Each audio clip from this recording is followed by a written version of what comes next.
Introduction to the 7 Habits of Highly Effective People.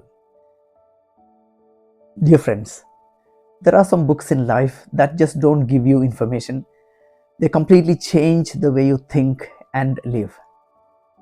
Sorry, it sounds like a cliche. For me, reading is just a hobby. I am not an intellectual. There are few books for me, but 3 of them are special because they all came into my life at one of the most influential times, my early 20s. The first was The 7 Habits of Highly Effective People by Stephen Covey. The second was The Alchemist by Paulo Coelho, a beautiful story about following your dreams. And the third was Emotional Intelligence by Daniel Goleman, which showed me that success isn't just about your intelligence.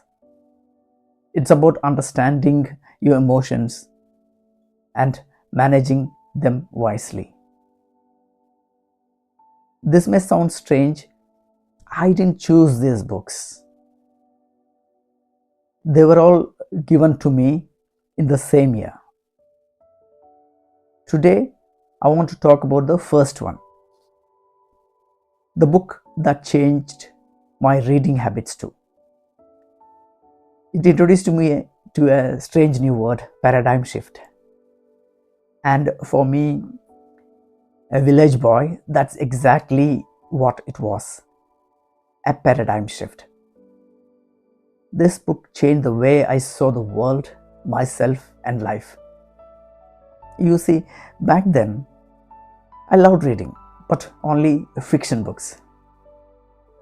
My brilliant housemate and classmate Vijay and his elder brother Sanjay from Chennai were voracious readers.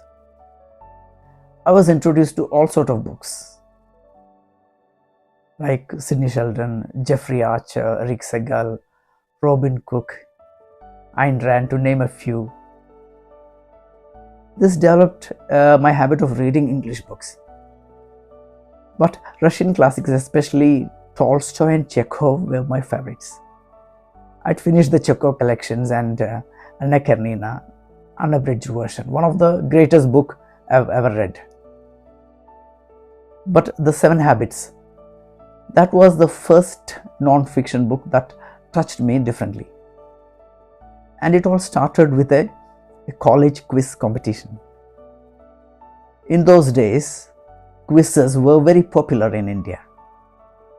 We loved GK books, quiz shows like Quiz Time, Mastermind, and of course, Siddharth Basu. I was with my good friend Vijay, again who's a brilliant reader. We reached the final round. Our opponents were smart juniors. It was close. The final question was, who is the author of The 7 Habits of Highly Effective People? I froze, Vijay too. And just like that, we lost. To our juniors, we were embarrassed. How could we love books and not even heard of this one?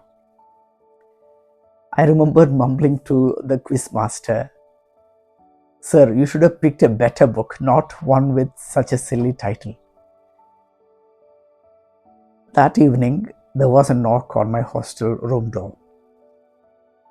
It was our quiz master, our kind and brilliant young hostel warden. He smiled, handed me a book, and said, "Biju, read this. Then tell me if it's really useless." I had no choice. He was my sir. And honestly, the first few pages were tough. I had never read serious non-fiction books in that way before. But something about Covey's words slowly began to make sense. His stories, his honesty, his clarity, it connected.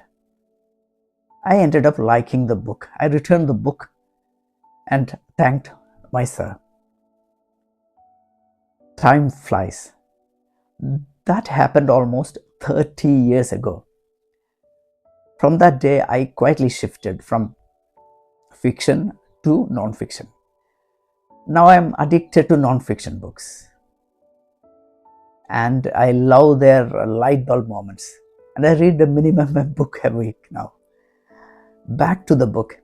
Even today, The Seven Habits remains one of the most powerful books I've ever read. I think it's more relevant now than ever in a world full of noise, distractions, and social media influence. If you Google the top 10 books on personal development, business, or leadership, you will find this book right there. Why? Because it's not about shortcuts. It's not about tricks. It's built on timeless principles. Things that don't change with time and trends. Whether you are a student, a parent, a professional, a trainer, or even retired, this book can help you. It doesn't just talk about success in the usual way of sense. It speaks to the whole person, body, mind, heart, and spirit.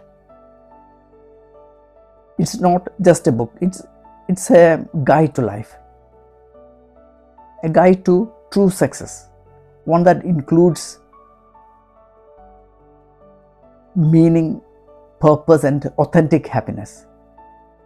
From an Indian point of view too, it feels deeply familiar, because in India, we don't respect people because they are rich or famous. We respect those who are wise, who serve people who live with integrity, even if they are not wealthy or successful according to the society standards. Maybe that's why this book touched an entire generation of Indians. And now in 2025, that same hostel warden who gave me the book is a respected principal of a reputed dental college in India. And the junior who won that quiz is now a brilliant professor. That sir may never know how much that one small act changed my life, but I'll always be grateful. So today I invite you to join me, not just to learn from a famous book, but to rediscover a way of living.